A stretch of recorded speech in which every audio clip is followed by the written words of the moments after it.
La spiritualité, pour moi, c'est... on n'arrête jamais de grandir, Ouais. on ne cesse pas, on ne cesse pas d'apprendre. Moi, je pense que même en faisant des fois des masterclass, j'ai fait quand même des artistes en résidence à Carnegie Hall, à Lycée français, et partout, Dieu merci.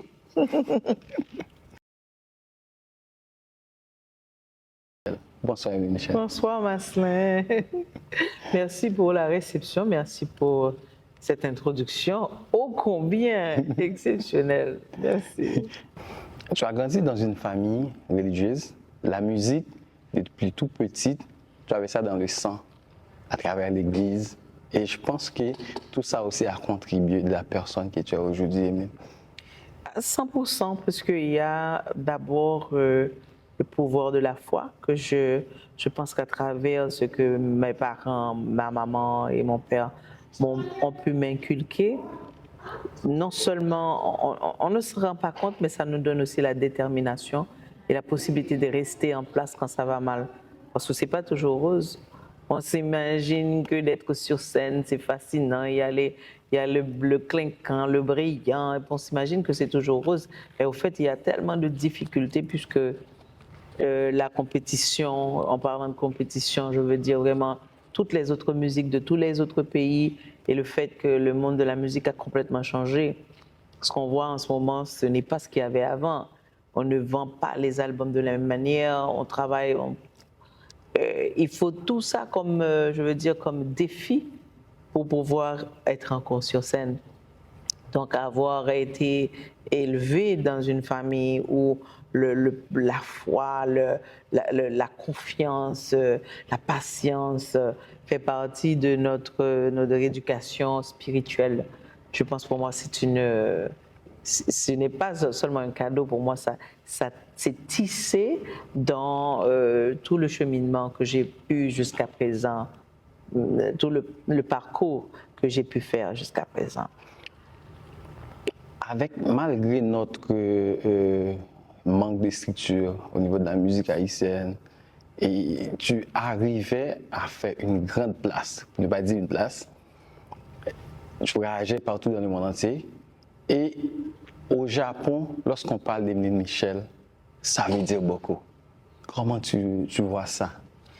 Je ne pense pas que ça tienne du miracle, parce qu'il y a quand même beaucoup de travail, beaucoup de persistance. Et puis, il y a aussi des moments où je veux dire, c'était rêver sa vie au départ. Venant des Gonaïves, une petite, de Parc Vincent, vraiment une petite commune des Gonaïves, et puis aller faire l'école secondaire, l'école primaire au Gonaïves, l'école secondaire à Port-au-Prince, l'école musicale à Détroit, l'école musicale à Paris. Je pense que c'est ardu comme travail, et d'arriver au Japon, je me dis que c'est comme un couronnement aussi. Je veux dire, le Japon, c'est de savoir qu'on vient d'un petit pays, mais qui est très fier. Et on a dit un bon créole que apprendre nos batailles depuis une petite. On est ensemble.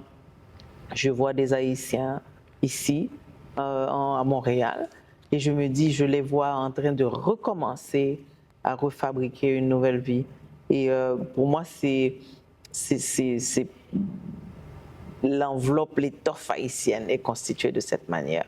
Et de passer des Gonaïves au Japon, c'est un peu pour moi les mêmes fibres qui m'ont permis d'avoir de la patience, de ne pas dévier de cette route qui peut être aussi chaotique.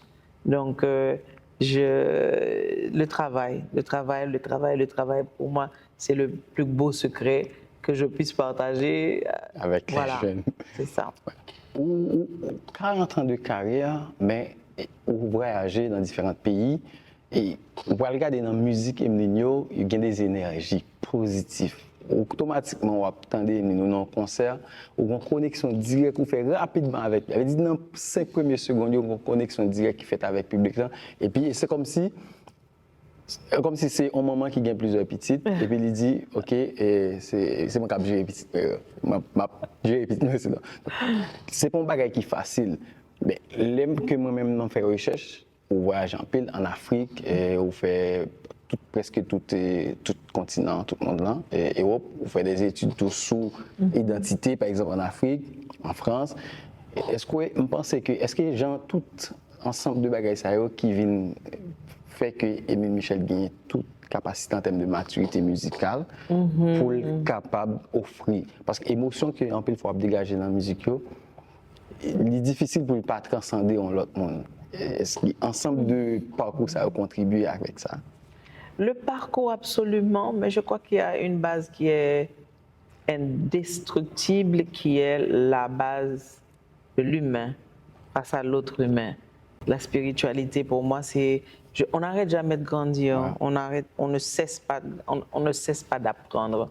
Moi, je pense que même en faisant des fois des masterclass, j'ai fait quand même des artistes en résidence à Carnegie Hall, à lycée français, et partout, Dieu merci. Mais je pense qu'il y a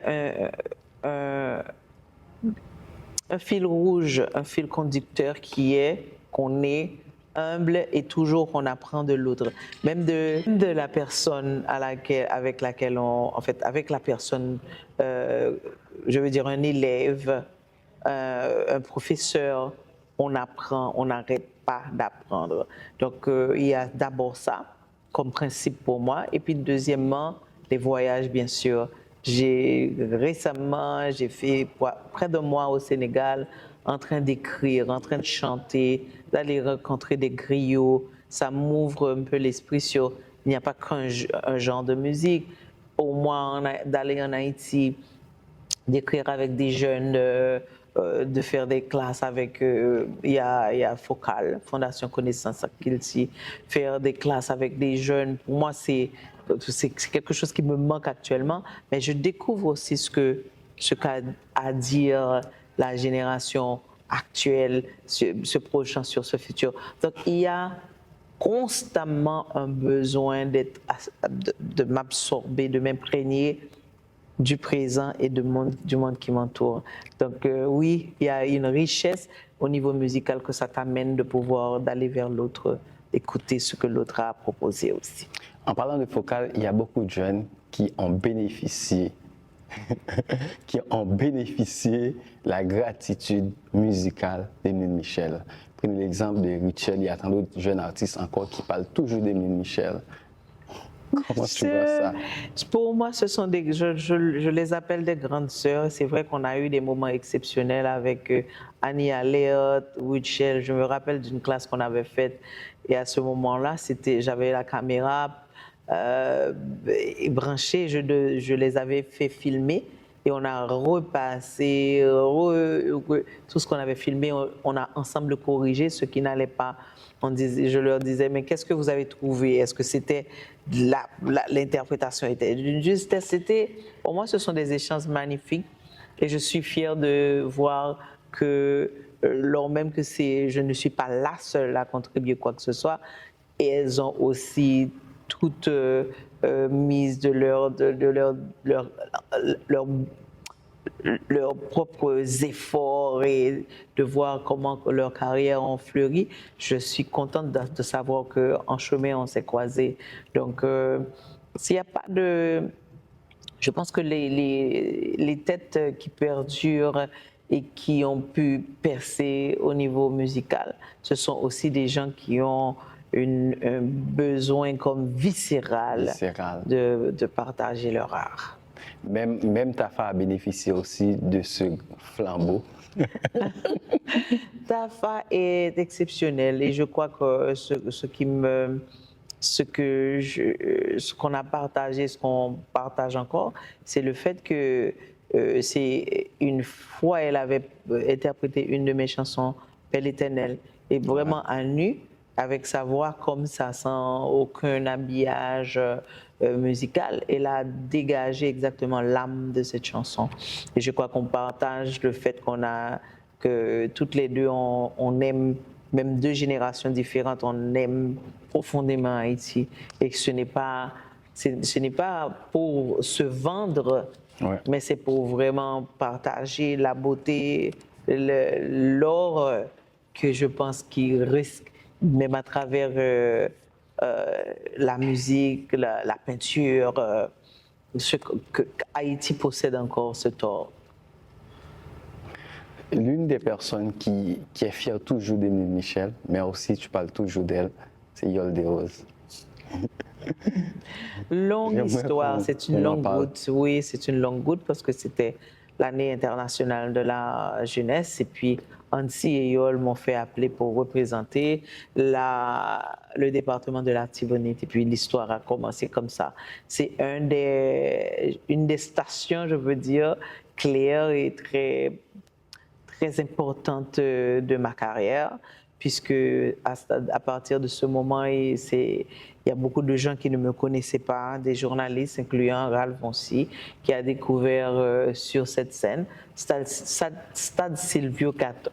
Stade Silvio Cator, la journée mondiale de la jeunesse. Voilà, donc ça s'est démarré comme ça. Et puis, voilà, donc je n'ai que de la reconnaissance pour les gens qui m'ont accompagné et qui m'ont donné la possibilité de me faire entendre et en jeter de la lumière sur mon chemin. Et tu parles toujours de ça. Et c'est ça le grand plaisir.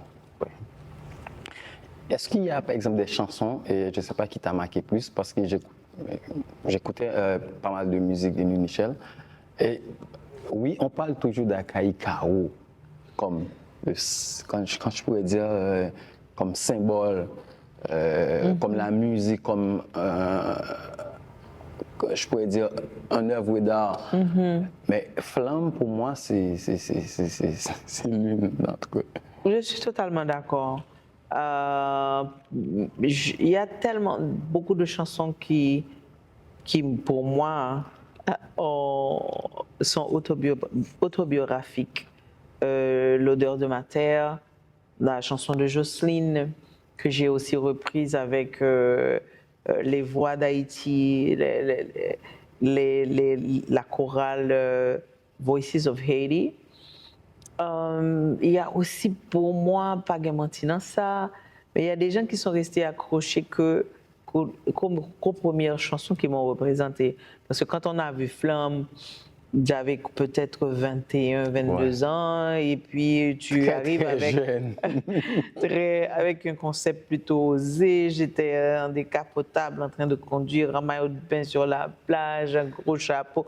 C'est normal que cette image t'envoie un mélange de je suis haïtienne, mais je me projette sur le monde.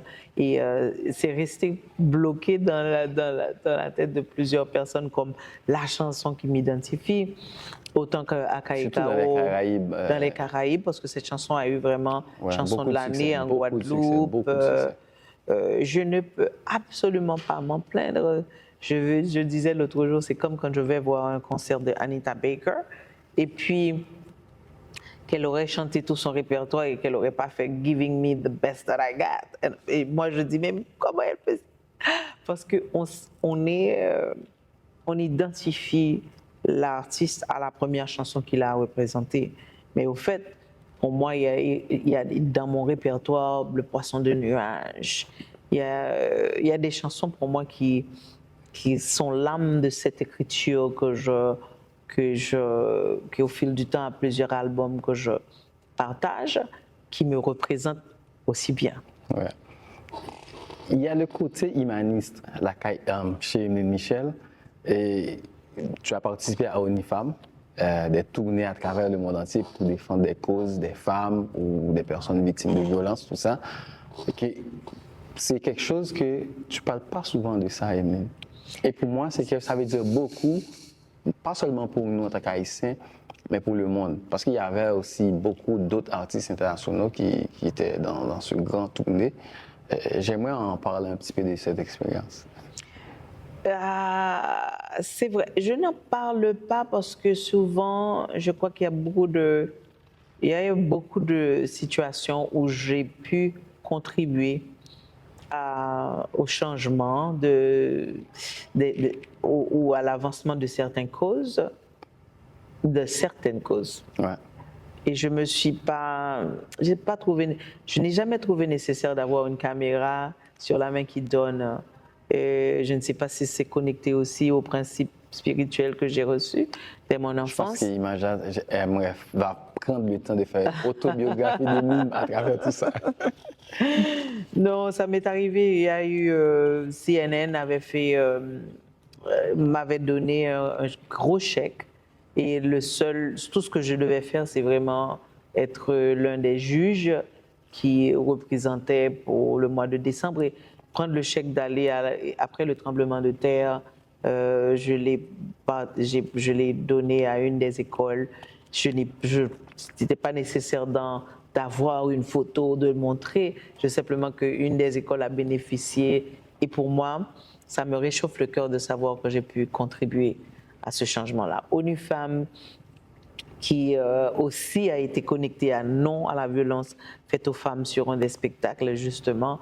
Pour moi, en tant que femme, c'est tout à fait normal que je puisse avoir renforcé leur voix en tant qu'artiste. Puisqu'on quand on a un micro, c'est pour pouvoir mettre l'accent sur des causes, justement. Et participer il y avait Jocelyne Béroir, il y avait Jean-Jean Roosevelt, il y avait B.I.C., il y avait Manzel Lolo, Princesse Eudes. C'est quand même une panoplie d'artistes exceptionnels ensemble de pouvoir créer quelque chose et de pouvoir dire que nous aussi, on voudrait voir changer l'attitude face aux femmes, que l'on ne touche pas aux filles et aux femmes. Et pour moi, c'est pour ça qu'on est sur cette planète. Il n'y a pas d'autre raison. Oui, c'est vrai. Evelyne, tu as voyagé partout à travers le monde.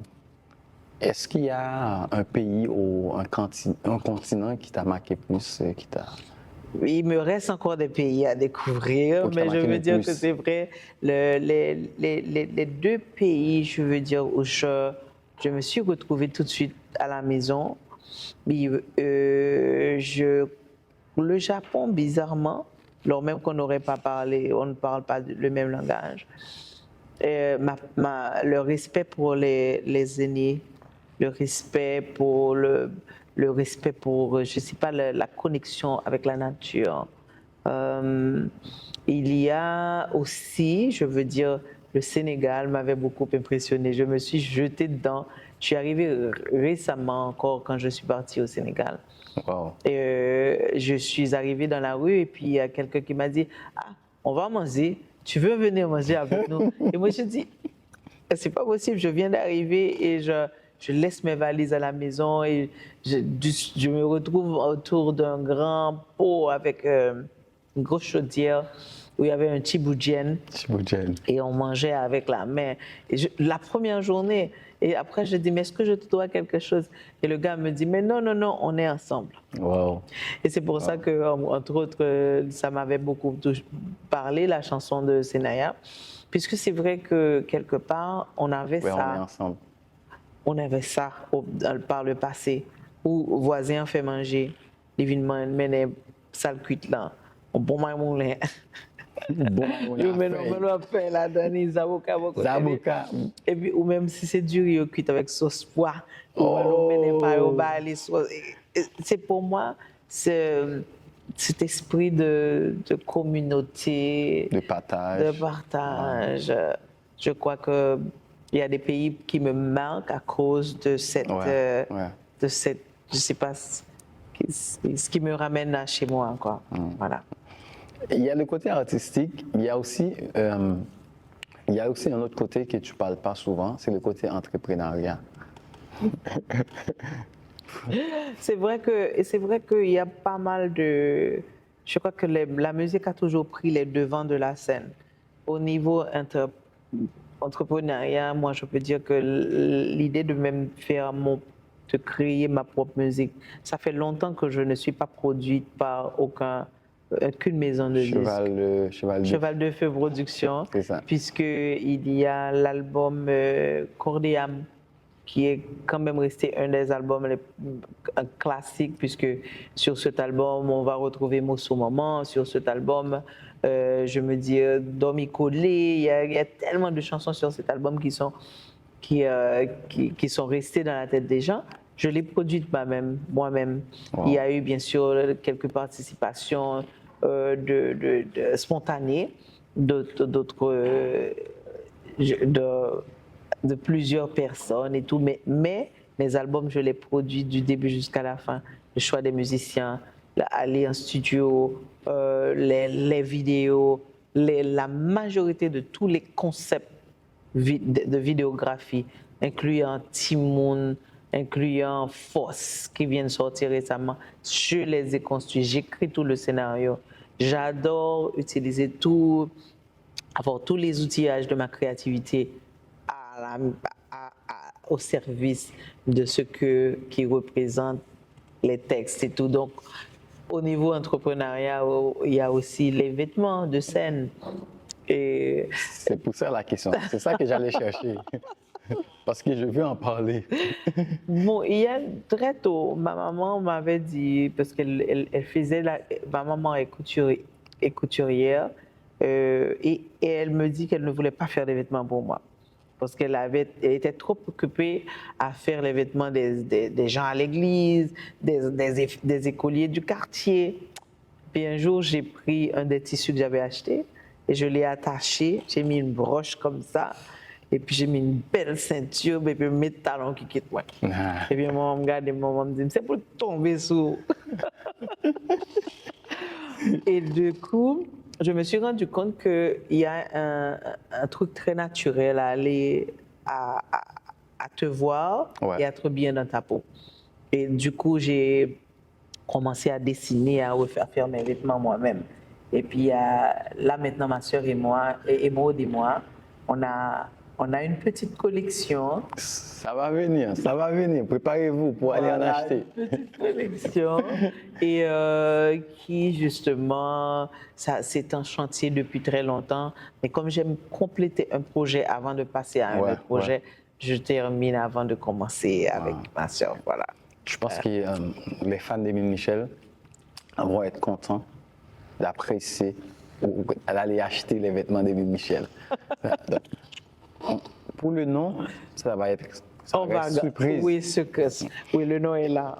Emeline, le 23 mai 2008, au journal Le Devoir de Montréal, et tu disais, il y a 2 femmes en moi, seule qui aime bien être allongée sur un piano, en donnant de la voix sans bouger, et l'autre qui adore laisser sortir la passion et se laisser entraîner par les rythmes. Oh my God, regarde pas qu'à vous songer. Oui, elles sont présentes toutes les deux et par moments je laisse parler une. Ça dépend du moment. Il y a des moments où j'ai vraiment envie d'être possédée par le texte. Et puis il y a d'autres moments où ce besoin-là vient naturellement. Et surtout s'il y a un percussionniste qui me parle, qui va venir me chercher et qui me... C'est en moi, mon mari, Ibo, Petro, Banda, avec le support, l'apport de mon professeur de tous les temps, Viviane Gauthier. J'ai appris la danse traditionnelle d'Haïti.